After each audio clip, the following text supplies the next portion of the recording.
അപ്പോൾ ഇന്ന് നമ്മൾ പോകാൻ പോകുന്നത് 2 പള്ളികളിലേക്കാണ് കേട്ടോ. ഒന്ന് അരുവിത്തറ ചർച്ചും പിന്നൊന്ന് വല്യച്ഛൻ പള്ളിയിൽ. അതാണ് നമ്മൾ പോകാൻ പോകുന്ന 2 പള്ളികൾ കേട്ടോ. അപ്പം നമ്മൾ അയർലൻഡിൽ പോണതിന് മുന്നായിട്ട് തന്നെ ഇവിടെ നമ്മൾ ഒരുപാട് തവണ വരികയും നമ്മൾ ഒരുപാട് കാര്യങ്ങൾ പ്രാർത്ഥിക്കുക, അതെല്ലാം നമുക്ക് സാധിച്ച് കിട്ടുകയും ചെയ്തിട്ടുണ്ട് കേട്ടോ.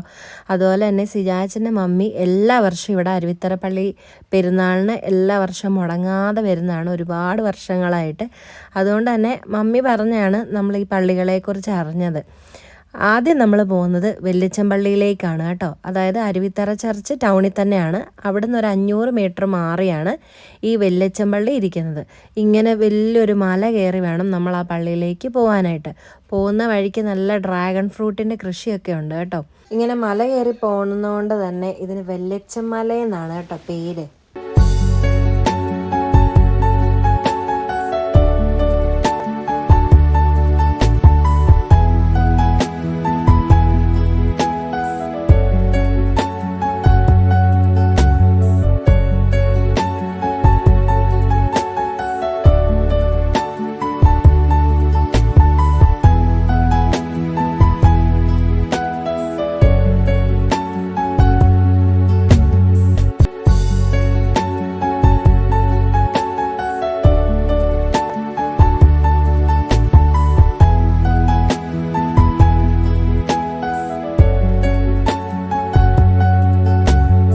അപ്പോൾ ഇതാണ് കേട്ടോ വല്യച്ഛൻ പള്ളി. നമ്മൾ വണ്ടി സൈഡിൽ പാർക്ക് ചെയ്തിട്ട് ഇനി പള്ളിയിലേക്ക് പോവുകയാണ്.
പള്ളിയുടെ അൽത്താരെ കാണുന്ന ഈ ഒരു കുരിശ് കണ്ട തടിക്കുരിശ്, അതിൻ്റെ ബാക്കിൽ കാണുന്ന ആ വെള്ള, അതും ഒരു വലിയ കുരിശാണ് കേട്ടോ.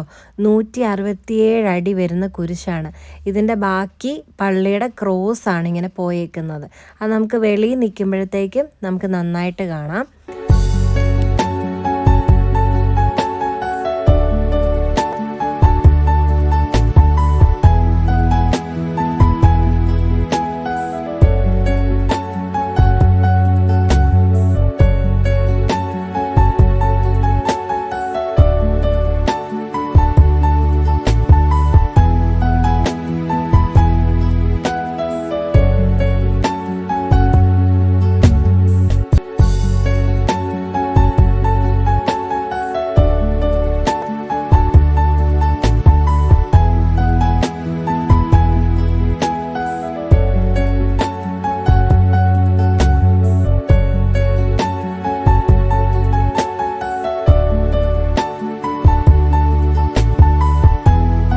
പള്ളിയിൽ നമ്മൾ പ്രാർത്ഥിച്ചതിന് ശേഷം നമ്മൾ ഈ പള്ളിക്കകത്ത് തന്നെ ഒരു ബുക്ക് വെച്ചിട്ടുണ്ട് കേട്ടോ.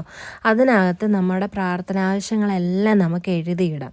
അങ്ങനെ കുർബാന നടക്കുന്ന സമയത്ത് നമുക്ക് വേണ്ടി അവർ പ്രാർത്ഥിക്കുക. എല്ലാ കാര്യങ്ങളും അങ്ങനെ ഞങ്ങൾക്ക് ഒരുപാട് കാര്യങ്ങൾ സാധിച്ച് കിട്ടിയിട്ടുണ്ട് കേട്ടോ. അതുപോലെ നമ്മൾ പള്ളിക്കകത്ത് പ്രാർത്ഥിച്ചതിന് ശേഷം നമ്മൾ വെളിയിലിറങ്ങി ചുറ്റുമുള്ള കാര്യങ്ങളൊക്കെ കാണാനായിട്ട് പോവുകയാണ്. അപ്പോൾ കുരിശിൻ്റെ വഴികളെല്ലാം ഉണ്ട്. നമ്മൾ വരുന്ന വഴിക്ക് തന്നെ നമുക്ക് കാണാനായിട്ട് സാധിക്കും അതെല്ലാം. ഇത് നല്ലൊരു രൂപമാണ് കേട്ടോ. പിന്നെ അത് കഴിഞ്ഞ് നമുക്ക് സൈഡിലേക്ക് പോകുമ്പോൾ ഒരുപാട് കാഴ്ചകൾ നമുക്ക് കാണാനുണ്ട്. നമുക്ക് ആ വലിയ കുരിശൊക്കെ ഒന്ന് കണ്ടിട്ട് വരാം.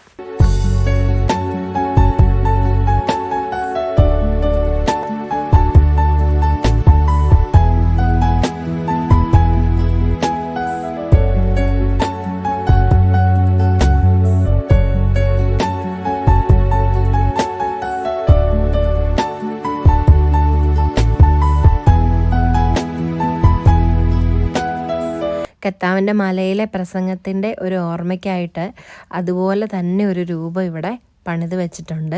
നല്ല ഭംഗിയുണ്ടായിരുന്നു കേട്ടോ അത് കാണാനായിട്ടും. ആ ഒരു ചുറ്റുപാടിലൊക്കെ നമുക്ക് ഇരിക്കാനായിട്ട് ഒരു ആത്മീയമായിട്ട് നമ്മൾ ഇതിലേക്ക് അങ്ങ് ആയി പോകുന്ന പോലെ നമുക്ക് തോന്നും. അതുപോലെ തന്നെ ഇതാണ് കേട്ടോ ഞാൻ പറഞ്ഞ ആ വലിയ കുരിശ്. ഈ കുരിശിൻ്റെ താഴ്ഭാഗമാണ് പള്ളിയിലേക്ക് ക്രോസ് ആയിട്ട് ഇറങ്ങി നിൽക്കുന്നത്. ഈ മലമുകളിൽ നിൽക്കുമ്പോഴത്തേക്ക് നമുക്ക് ഈരാറ്റുപേട്ട ടൗൺ എല്ലാം നമുക്ക് കാണാനായിട്ട് സാധിക്കും. അതുപോലെ തന്നെ മലയിലെ പ്രസംഗത്തിൻ്റെ ഓരോ കാര്യങ്ങളും സുവിശേഷ ഭാഗങ്ങളെല്ലാം അവിടെ എഴുതി വെച്ചിട്ടുമുണ്ട്.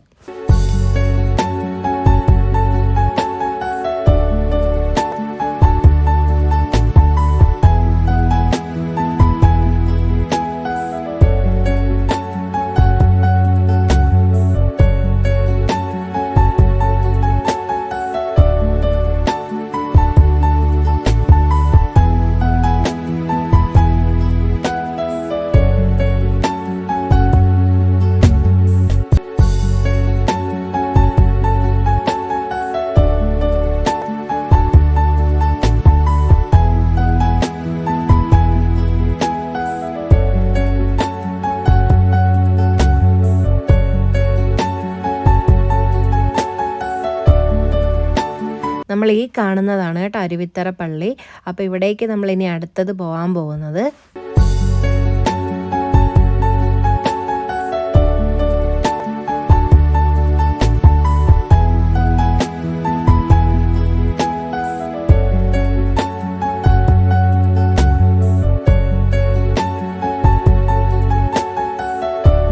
അപ്പോൾ ഇനി നമ്മൾ കാണാൻ പോകുന്നത് കുരിശിൻ്റെ വഴിയിലെ 14ാമത്തെ സ്ഥലമായ യേശുവിൻ്റെ തിരുക്കല്ലറയാണ്.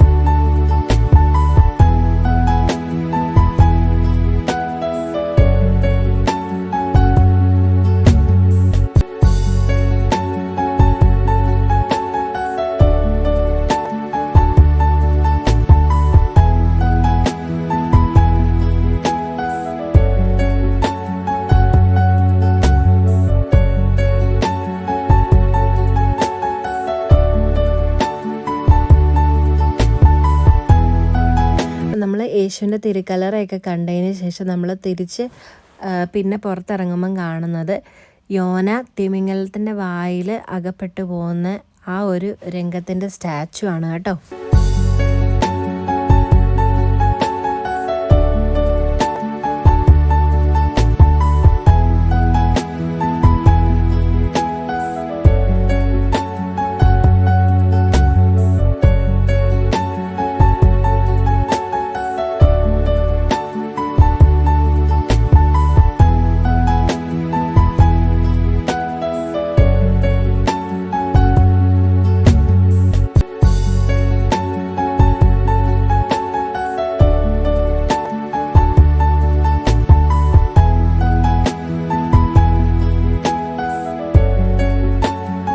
നമ്മൾ ഈ കാണുന്ന ഇറക്കത്തിൽ നിന്നാണ് കുരിശിൻ്റെ വഴി സ്റ്റാർട്ട് ചെയ്യുന്നത് കേട്ടോ. അങ്ങ് റോഡിൻ്റെ അങ്ങ് താഴേന്ന് മേളിലേക്കാണ് കുരിശിൻ്റെ വഴി കണ്ടിന്യൂ ചെയ്യുന്നത്.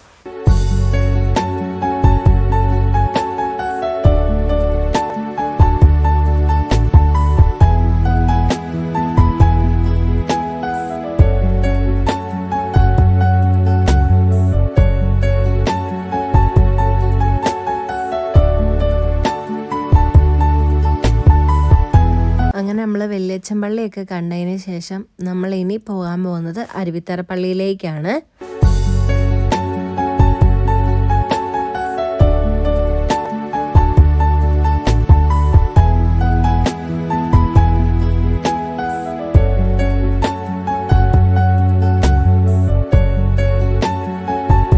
അരുവിത്തറ പള്ളിയിൽ ആ സമയത്ത് 3 ദിവസത്തെ പെരുന്നാൾ നടക്കുമായിരുന്നു കേട്ടോ.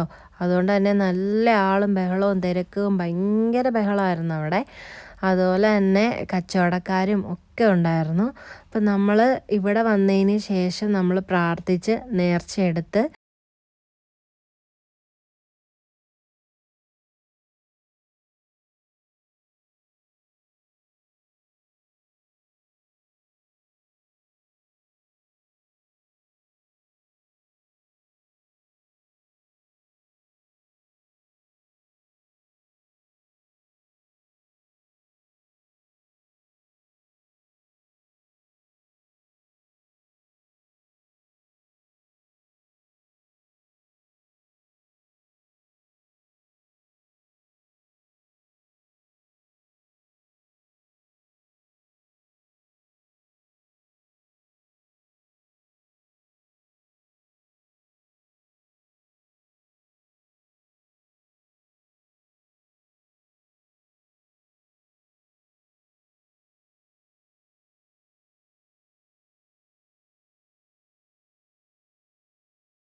നേർച്ചയ്ക്ക് പേരൊക്കെ എഴുതിച്ചു.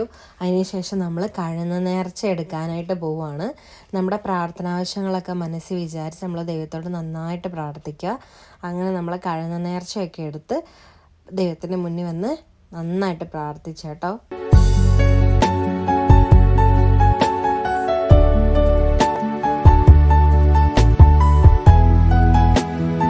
അതുപോലെ തന്നെ ഇത് എണ്ണയുടെ നേർച്ചയാണ് കേട്ടോ.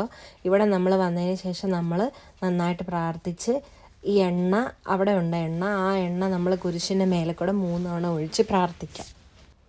ഇത് സഹദാട നാമത്തിലുള്ള പള്ളിയാണ് കേട്ടോ. അന്ന് അവിടെ കുർബാന എപ്പോഴും കുർബാനയുണ്ട്, പാട്ട് കുർബാനയൊക്കെ ഉണ്ടായിരുന്നു. ഒരുപാട് ആളുകളും തിരക്കുകളും ഒക്കെ ആയിരുന്നു കേട്ടോ അവിടെ. പെരുന്നാളായതുകൊണ്ട് തന്നെ പെരുന്നാളില്ലെങ്കിൽ പോലും ഇവിടെ സാധാരണ ഒരു ദിവസം വന്നാൽ ഇതുപോലെ തന്നെ തിരക്കാണിക്കും ഇവിടെ.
വരാത്ത ആരെങ്കിലും ഉണ്ട് ഇവിടെ വരിക, വല്യച്ഛൻ പള്ളിയിലും പോയി പ്രാർത്ഥിക്കുക.